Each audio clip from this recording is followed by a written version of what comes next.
এ যুবকেরা, আজ তোমার আমার চোখের সামনে কেউ পাওয়ারের জোরে আল্লাহ দ্বীনের বিরোধী করবে, কোরআনের বিরোধী করবে, আমি তুমি চুপ রয়ে যাব, এটা কখনো মেনে নেওয়া যেতে পারে না।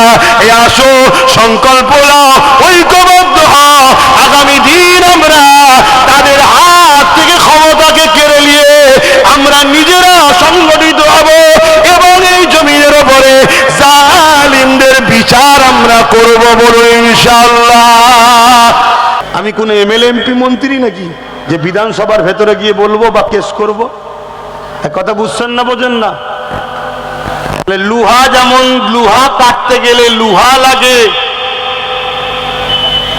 লোহা কাটতে গেলে লোহা লাগে, তাহলে আমার জায়গা এইটা, তাহলে আমি এই জায়গা থেকেই ইসলাম বিরোধীদের প্রতিবাদ করব না করব না? আপনাদের অসুবিধে হয় নাকি? খারাপ লাগে নাকি? একটু হাত তুলে সাক্ষী দেন, খারাপ লাগে, অসুবিধে হয়? হায় হায়, আমরা এত খারাপ হয়ে গেলাম যে দুনিয়ার স্বার্থে, দুনিয়ার লোভে আল্লাহর কোরআনের বিরুদ্ধে যে বলছে তার বিরুদ্ধে মামলা করছি না কেন? তার বিরুদ্ধে মামলা করলে দুনিয়ার নেতা লিডাররাও খুশি হবে। আমরা এত খারাপ হয়ে গেলাম, আমার ইসলামের বিরুদ্ধে কেউ বলবে রেপ করে ভালো কাজ, তার বিরুদ্ধে মামলা করতে যাচ্ছি না কেন? করলে আমাকে দুনিয়ার কেউ খারাপ বলবে।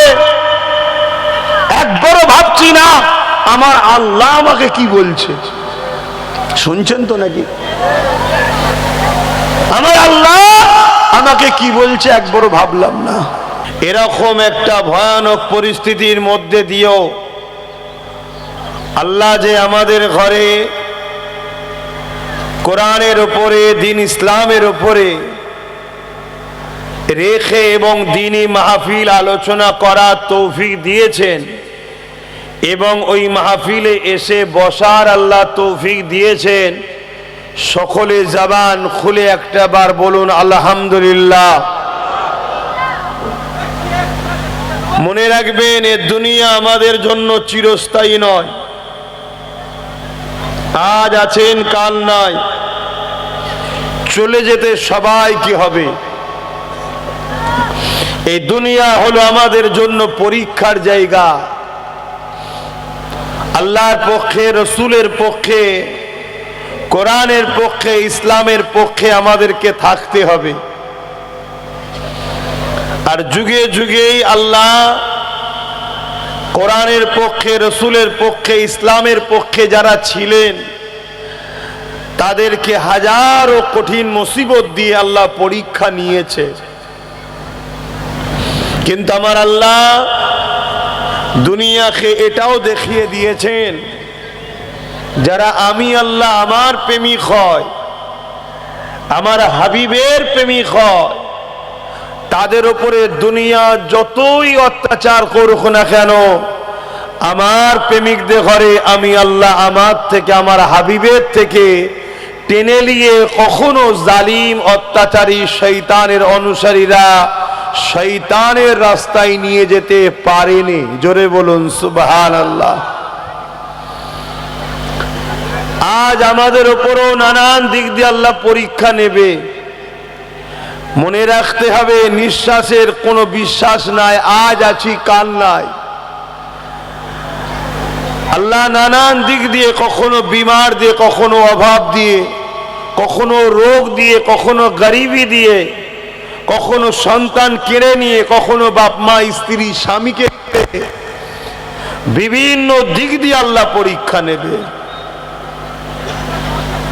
তাই আমাদেরকে উচিত প্রতিটা মুহূর্তে কদম ফেলার আগে ভেবে চিনতে পা ফেলা দরকার।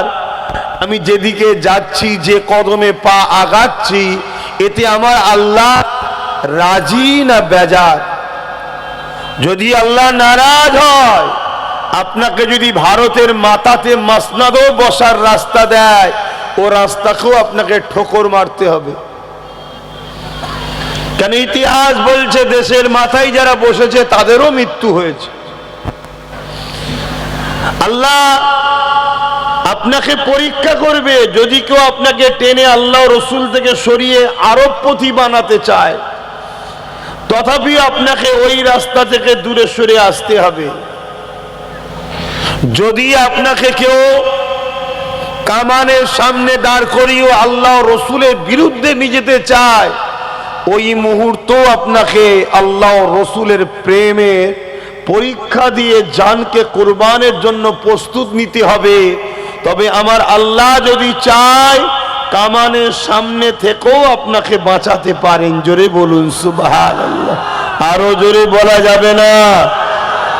আর যদি আল্লাহ আপনাকে ওই অবস্থায় মৃত্যু দিতে চায়, মৃত্যু তো হবে একদিন না একদিন, কিন্তু আপনি আল্লাহ রসুলের প্রেমে মজবুত হয়ে যদি দাঁড়িয়ে থাকতে পারেন, অন্যায়ের পক্ষপাতিত্ব যদি না করেন, তাহলে মনে রাখবেন আল্লাহ আপনাকে প্রকৃত সাকসেসফুল, প্রকৃত কামিয়াবির আসনে বসিয়ে দিলেন। জোরে বলুন সুবহানাল্লাহ। আমার কাছে আলোচনা একটাই, যেটা ইসলাম। যুগে যুগে দুটো দল ছিল, আছে, থাকবে। একটা দল রহমানের, একটা দল শয়তানের। রহমানের দলে আমার রাসূলুল্লাহ মাথায় বসে আছেন, শয়তানের দলের মাথায় ইবলিস শয়তান বসে আছে। রাসূলুল্লাহকেও আল্লাহ সৃষ্টি করেছেন, ইবলিস শয়তানকেও আল্লাহ সৃষ্টি করেছেন। রাসূলুল্লাহকে আল্লাহ বন্ধু করেছে, ইবলিস শয়তানকে আল্লাহ প্রতারিত করে অভিশাপ দিয়ে তাড়িয়ে দিয়েছে। দিয়ে ইবলিস আল্লাহর দাস দাসী বান্দা বান্দিকে ডাকছে, আমার রাস্তায় আসো, আমার রাস্তায় আসো। আর আমার রাসূল পাক সাল্লাল্লাহু আলাইহি ওয়াসাল্লাম তিনি আমাদেরকে ডাকছে, তোমরা আল্লাহর রাস্তায় আসো, আল্লাহর রাস্তায় আসো। আপনারা যদি রাসূলুল্লাহর ডাকে সাড়া দেন, তাহলে আল্লাহর রাস্তায় আপনারা গেলেন, নবীর সাথে আপনি জান্নাত পাবেন। জোরে বলুন সুবহানাল্লাহ। আর ইবলিসের রাস্তায় যদি যান, হয়তো দুনিয়ায় দুদিন একটু আরাম পাবেন, অস্বীকার করছিনি, চোখের আরাম, চোখের খিদে বলে না, চোখের খিদে লোক দেখবে যে দুতলা বাড়ি, চারতলা বাড়ি, কোটি কোটি টাকা ব্যাংকে, এটা লোক দেখছে, কিন্তু হাকিকাতে অন্তরের আরাম পাবে না। আর যদি মুহাম্মদ সাল্লাল্লাহু আলাইহি ওয়াসাল্লামের পক্ষে থাকেন, তাহলে আপনি ন্যায়ের রাস্তা পাবেন। আপনার চলা শুরুটা হয়তো একটু কষ্ট হবে, কেন? আল্লাহ তো পরীক্ষা নেবে। দুঃখ না এলে প্রকৃত আপনকে চিনা যায়? বলেন, কষ্ট না এলে প্রকৃত আপনকে চিনা যায়? সোনা আগুন ছাড়া কখনো গলানো যায় না? ডিজাইন করা যাবে? সোনাকে যদি তার অরিজিনাল রূপে আনতে চান, তাকে যদি কাজে লাগাতে চান, তাহলে তাকে আগুন দিয়ে গলাতে হবে। তা আমার আল্লাহ আমাদেরকেও সুন্দর বানাতে চায়, তাই আমাদেরকেও আল্লাহ বিভিন্ন কঠিন মুসিবত দিয়ে পরীক্ষা নেবে। এই মুসিবতে আমাদেরকে টিকে থাকতে হবে। এই মুসিবতে যদি চলতে গিয়ে আল্লাহ আপনার হায়াত না রাখে, আপনার মৃত্যু হবে, আমারও হবে। আর যদি আল্লাহ হায়াত রাখে, ও পুরো দুনিয়া মিলে আপনাকে যদি মিটাতে চায়, তথাপি আপনাকে মিটাতে, জোরে বলুন, পারবে না। আমার নবীর বিরুদ্ধে লেগেছিল, এই মাইকে আটকে যাচ্ছে কেন, খুলে দাও সব। তুই একটাই আল্লাহ নবী বংশের আওলাদ দিয়েছে ক্ষমতা, সামান্য ছোট্ট, সে কেস করেছে। আর এত তোমাদের হক পক্ষে থাকার জন্যে, ন্যায়ের পক্ষে থাকার জন্যে আর এক মুরগি চোর এখন লেগেছে।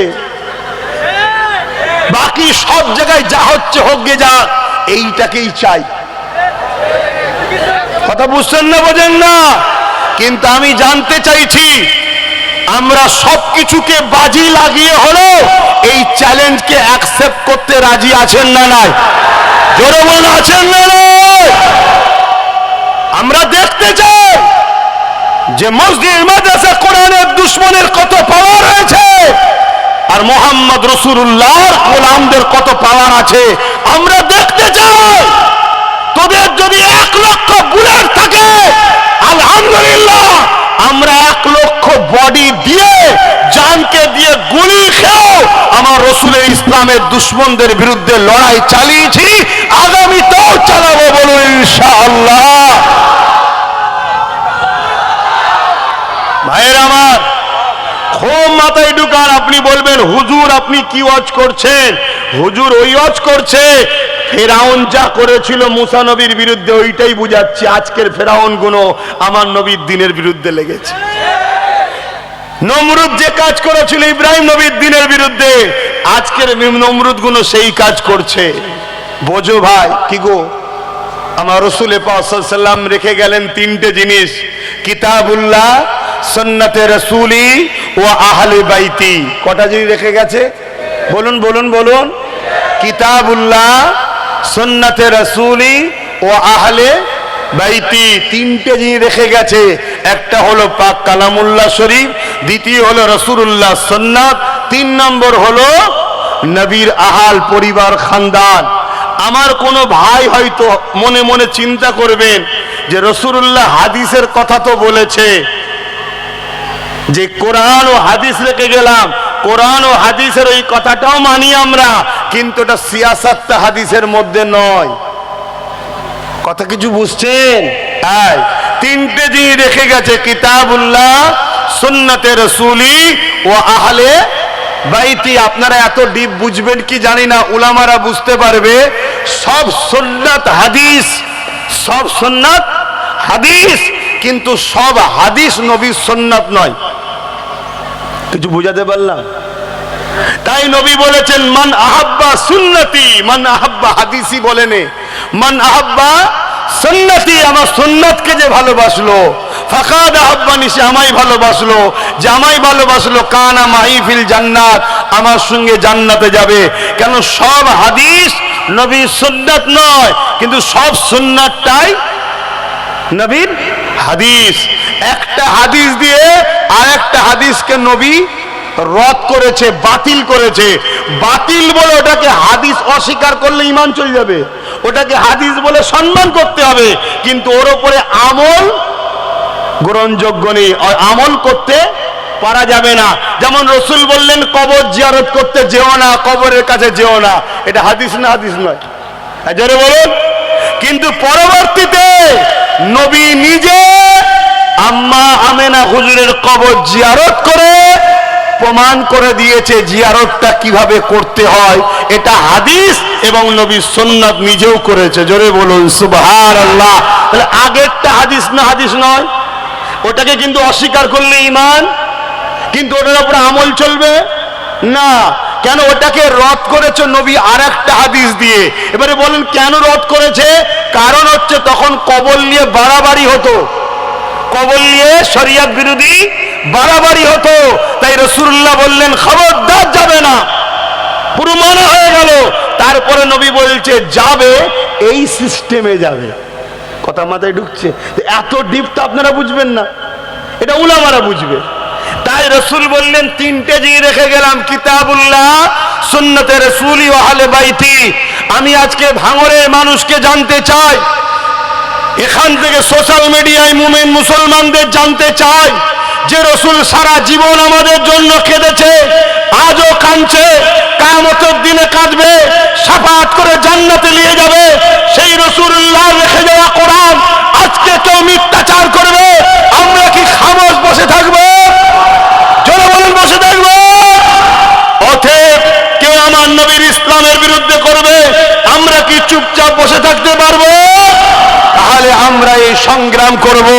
এই সংগ্রামে যদি আমাদের সর্বোচ্চ জীবনটাকেও কুরবানি করতে হয়, আমি আব্বাস সিদ্দিকী নিজের কথাও বলছি, আমি জান দিয়ে হলো আমার নবীর দ্বীনের গোস্তাখদের বিরুদ্ধে আমি সংগ্রাম, লড়াই জারি রাখবো।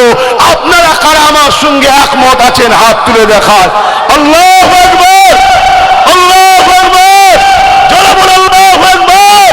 নারে দিবে লব্বাইক লব্বাইক লব্বাইক লব্বাইক লব্বাইক, নারে দিবে। মনে রাখবেন ব্যবসা বাণিজ্য কারবার সংসার সব করতে হবে, কিন্তু কেউ তোমার আখেরাতে কাজে থাকবে না। আরে কিয়ামতে দিয়ে বাপ ছেলে হবে না, ছেলে বাপের হবে না, মা মেয়ের হবে না, মেয়ে মায়ের হবে না, স্বামী স্ত্রীর হবে না, স্ত্রী স্বামীর হবে না, বন্ধু বন্ধুর হবে না, কেউ কারো হবে না। এ না জওয়ানেরা, তোমাদের এই বেঈমান নেতাগুলো কেউ কারো হবে না গো। তোমাদের দিদি মুদি কিয়ামতের দিনে কোনো কাজে লাগবে না গো। ওপেন বলে যাচ্ছি, মন দিয়ে শোনো, কিয়ামতের দিনে একজনই কাজে লাগবে, সেটা হলো আমিন আল্লাহর মুহাম্মদ রাসূলুল্লাহ। তিনি বলতে লাগবে, ইয়া রাব্বি হাবলি উম্মতি উম্মতি উম্মতি উম্মতি। এ আমার বাপেরা, এ আমার আম্মা জানেরা, এ আমার ভাইয়েরা বোনেরা, এই মনে রেখে দিও, আল্লাহ যদি তোমাকে শহীদের মর্যাদা দিতে চায়, তাহলে জালিমদের মোকাবেলায় লড়তে গিয়ে জালিমদের গুলির আঘাতে, জালিমদের অস্ত্রের আঘাতে তোমার আমার মৃত্যু হয়ে যাবে। আর আল্লাহ যদি তোমাকে আমাকে গাজীর মর্যাদা দিতে চায়, দুনিয়ার সমস্ত ভুলে চালাবার পরেও তোমার আমার জানকে আল্লাহ হেফাজত করতে পারে। তাই বলে দিয়ে যায়, ভুল আমাকে বুঝবে না, এই জমিনের উপরে মানুষ আজ ক্ষমতা জোরে আমার ইসলামকে মিটাতে চাইছে। এ নবীর উম্মতেরা, তোমার আমার দিলে কি রাসূলুল্লাহর প্রেম নেই? এই কোরআনের জন্য নবী আমার বদরে মার খেয়েছে, এই কোরআনের জন্য নবী আমার তায়েবে মার খেয়েছে, এই কোরআনের জন্য নবী আমার উহুদে দাঙ্গা মোবারক শহীদ হয়ে গেছে। এই দিনকে প্রতিষ্ঠিত করতে গিয়ে আল্লাহ নবী পেটে পাথর পর্যন্ত পেটে কাটিয়েছে। এই দিনের জন্য রাসূলুল্লাহ পাহাড়ে গিয়ে বন্দী হয়ে সেখানে গাছের পাতা ফলমূল খেয়ে জীবন ধারণ করেছে। এই দিনের জন্য আল্লাহ নবী নিজের পিয়ারা ইমামে হুসাইনকে কারবালাতে শহীদ করেছে। এই দিনের জন্য নবীর সাহাবারা নিজেদের জানমাল কুরবান করে দিয়েছে। এ যুবকেরা, আজ তোমার আমার চোখের সামনে কেউ পাওয়ারের জোরে আল্লাহ দ্বীনের বিরোধী করবে, কোরআনের বিরোধী করবে, আমি তুমি চুপ রয়ে যাব, এটা কখনো মেনে নেওয়া যেতে পারে না। এ আসো, সংকল্প নাও, ঐক্যবদ্ধ হও, আগামী দিন আমরা তাদের হাত থেকে ক্ষমতাকে কেড়ে নিয়ে আমরা নিজেরা সংগঠিত হব এবং এই জমিনের উপরে জালিমদের বিচার আমরা করব, বলুন ইনশাআল্লাহ। আরো জোরে বলুন সুবহানাল্লাহ। নারী জিন্দাবাদ। নবীর প্রেম আছে না? না। আমার রাসূল কষ্ট করেছে না করেনি? দিল কি একটু কাঁদে না? দুনিয়াদারি করতে গিয়ে এত নিচুই নেমে যাচ্ছি আমরা, যে আমার রাসূল পাক সাল্লাল্লাহু আলাইহি সাল্লামের দ্বীনের দুশমনরা খুলে আম যা খুশি তাই করছে। এ নওজোয়ান তরুণেরা, এমন নবী পাকের প্রেমিকেরা, এমন আম্মা জানেরা, মন দিয়ে শুনেন, কিয়ামতের দিনটা কত কঠিন দিন হবে। এর আগেও বলেছি, আবার বলে যাচ্ছি, আল্লাহ নবী জানিয়ে দিয়েছে, কিয়ামতের দিনে ছেলে বাপের হবে না, বাপ ছেলের হবে না, স্বামী স্ত্রী হবে না, স্ত্রী স্বামীর হবে না, কেউ কারো হবে না। ওই কিয়ামতের দিনে এমনও বাপ পাওয়া যাবে, নিজের ছেলেকে জমিনে শুইয়ে দিয়ে তার বুকের উপরে পা দিয়ে দাঁড়িয়ে যাবে। ওই কিয়ামতের দিনে এমনও মা পাওয়া যাবে, নিজের মেয়েকে জমিনে শুইয়ে দিয়ে তার বুকের উপরে পা দিয়ে দাঁড়িয়ে যাবে। ওই কিয়ামতের দিনে এমনও ছেলে পাওয়া যাবে, নিজের বাপকে জমিনে শুইয়ে দিয়ে তার বুকের উপরে পা দিয়ে দাঁড়িয়ে যাবে। ওই কিয়ামতের দিনে এমনও মেয়ে পাওয়া যাবে, নিজের মাকে জমিনে শুইয়ে দিয়ে তার বুকের উপরে পা দিয়ে দাঁড়িয়ে যাবে। এ উম্মতে মুহাম্মাদি সাহাবা হুজুররা কাঁদে আর বলে, ইয়া রাসূলুল্লাহ, হাবিবাল্লাহ, এই রকমটা কেন হবে? আল্লাহ নবী জানিয়ে দিলেন, বাবা সাহাবারা, লোহা আগুনে দিলে যেমন পুড়ে পুড়ে পুড়ে পুড়ে লাল হয়ে যায়, কিয়ামতের দিনে সূর্য মাথায় এক বেগ দেখতে এক হাত উপরে আল্লাহ নামিয়ে দেবে। ওই সূর্যের তাপেতে মানুষের মাথার গিনুগুলো গলে গলে গলে গলে পড়তে লাগবে। ওই সূর্যের তাপেতে জমিনটা পুড়ে পুড়ে পুড়ে পুড়ে লাল হয়ে যাবে। ওই জমিনের উপরে যা জোর চলবে তাকে জোর করে শুইয়ে দিয়ে তার বুকের উপরে পা দিয়ে দাঁড়িয়ে যাবে। এ উম্মতে মুহাম্মাদি, এই দিনে তোমার আমার কি হবে? তোমার আমাকে আল্লাহ দুনিয়ায় পাঠিয়েছে কোরআনের পক্ষে দাঁড়াবার জন্যে, দিনের পক্ষে দাঁড়াবার জন্যে, রাসূলুল্লাহর পক্ষে দাঁড়াবার জন্যে, আহলে রাসূলদের পক্ষে দাঁড়াবার জন্যে। তা না করে আজকে তুমি আমি তাদের পক্ষে ঘুরে বেড়াই, তাদের ঝান্ডা ধরে ঘুরে বেড়াই যারা তোমার আমার ভোটে, তোমার আমার সাহায্যে রাজ ক্ষমতা দখল করে কেউ মসজিদ ভাঙছে, কেউ মাদ্রাসা ভাঙছে, কেউ কোরআন শেষ হয়ে যাবে বলছে, কেউ কোরআনের বিরুদ্ধে গালি করলে তাকে যখন দরখাস্ত করা হয় জালিমকে বন্ধ করো, সে তখন জালিমের বিচার নিচ্ছে না। উপরন্ত অন্যদিকে কেউ মসজিদ মাদ্রাসার জন্য, ওয়াকাফের জন্য আন্দোলন করতে গেলে তাকে জাহান্নামীরা জালিমেরা কেস দিয়ে জেলে ভরছে। মনে রেখে দিও, এই অন্যায়কে মিটাবার জন্য তোমাকে আমাকে সংগঠিত হতে হবে, না এই কিয়ামতের দিনে কেউ তোমার আমার পাশে দাঁড়াবে না। ওই কিয়ামতের দিনে শুধুমাত্র আমার রাসূলুল্লাহ জবান দিয়ে বেরোবে, ইয়া রাব্বি হাবলি উম্মতি উম্মতি উম্মতি। আরো জোরে বলুন সুবহান। মাইকের আওয়াজে বুঝতে পাচ্ছেন অসুবিধা হচ্ছে? আমার কথা আমি আপনাকে জোর করছি দিবার জন্য? খুশি মনে নিতে পারেন নেন, না নিতে পারেন না নেন। কেন মোল্লা পিছনে থাকলেই যে মুসলমান হবে এমনটা নয়। কেন এই সমাজে তসলিমা নার্সিন বলেও অনেক মেয়ের নাম ছিল, ছিল না ছিল না? এই সমাজে সালমান রুশদি বলেও অনেক নাম আছে। এই সমাজে আব্দুল্লাহ ইবনে উবাই বলেও অনেকে ছিল। সে তো আরো মুখ ভর্তি দাড়ি, মাথায় টুপি, নামাজ রোজা সব করেছে, কিন্তু কোরআন ঘোষিত জাহান্নামী হয়েছে। কেন? তার অন্তরে রাসূলুল্লাহর প্রেম ছিল না। তা আমাদের অন্তরে ইসলামের প্রেম আছে না নাই? তাহলে আজকে দুনিয়াদারি করতে গিয়ে, রাজনীতি করতে গিয়ে, অর্থনীতি করতে গিয়ে, সমাজনীতি করতে গিয়ে, সম্প্রীতি করতে গিয়ে ইসলামের দুশ্মন হয়ে আমার আখেরাত ভালো হবে তো? প্রকৃত সম্প্রীতি কি? প্রকৃত সম্প্রীতি তো ইসলাম শিখিয়েছে। প্রকৃত সম্প্রীতি ইসলাম শিখিয়েছে। তুমি কারো ধর্মের উপরে আঘাত দিও না, কিন্তু সে যে ধর্মেরই হোক বিপদে পড়লে তাকে একা ছেড়ো না, সাথ দাও। বলুন সুবহানাল্লাহ। কিন্তু আজকে আমাদেরকে কি শিখানো হচ্ছে? ধর্ম যার যার। জোরে বলেন, এই কথা কি আপনারা মানেন? এই কথা কোনো মুসলমান মানতে পারে? এই কথা কোনো মুসলমান মানলে সঙ্গে সঙ্গে সে মুশরিক কাফের হয়ে যাবে। কথা মাথায় ঢুকছে না? ঢুকে না? তাহলে কত রকম প্ল্যান চলছে আমাদেরকে বেঈমান বানাবার, কাফের বানাবার, মুশরিক বানাবার। কারণ কি? যাতে করে আমাদের ঈমানটা চলে যায় বা দুর্বল হয়ে যায়। আর ঈমান দুর্বল হয়ে গেলে 1 লক্ষ মরা লাশ দিয়ে কোনো সমাজের কাজে লাগানো যাবে? আর একটা যদি জানওয়ালা থাকে একটু হলেও কাজ আছে না নাই? ওই 1 কোটি হলো মুসলমান যদি ঈমান না থেকে ও জানহীন, ওর দ্বারা কোনো কাজে লাগবে না। উপরন্তু একটা যদি জানওয়ালা থাকে ওটাই যথেষ্ট। তাহলে আজকে বলুন, আমার ইসলামের বিরুদ্ধে কেউ বলবে আমি প্রতিবাদ করব না? আমার কোরআনের বিরুদ্ধে কেউ বলবে আমি প্রতিবাদ করব না? আমার প্রতিবাদ করার জায়গাতে এইটাই। আমি তো জলসা মাহফিলই করে বেড়াই নাকি? আমি কোন এমএলএ এমপি মন্ত্রী নাকি যে বিধানসভার ভেতরে গিয়ে বলবো বা কেস করব? কথা বুঝছেন না? বোঝেন না? লোহা যেমন লোহা কাটতে গেলে লোহা লাগে, লোহা কাটতে গেলে লোহা লাগে। তাহলে আমার জায়গা এইটা, তাহলে আমি এই জায়গা থেকেই ইসলাম বিরোধীদের প্রতিবাদ করব না করব না? আপনাদের অসুবিধে হয় নাকি? খারাপ লাগে নাকি? একটু হাত তুলে সাক্ষী দেন। খারাপ লাগে? অসুবিধে হয়?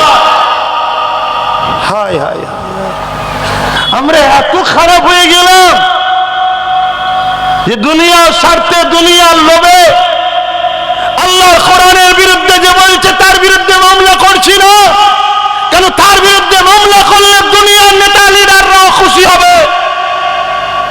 আমরা এত খারাপ হয়ে গেলাম, আমার ইসলামের বিরুদ্ধে কেউ বলবে রেপ করা ভালো কাজ, তার বিরুদ্ধে করতে যাচ্ছি না। কেন করলে আমাকে দুনিয়ার কেউ খারাপ বলবে। একবারও ভাবছি না আমার আল্লাহ আমাকে কি বলছে। শুনছেন তো নাকি? আমার আল্লাহ আমাকে কি বলছে একবারও ভাবলাম না।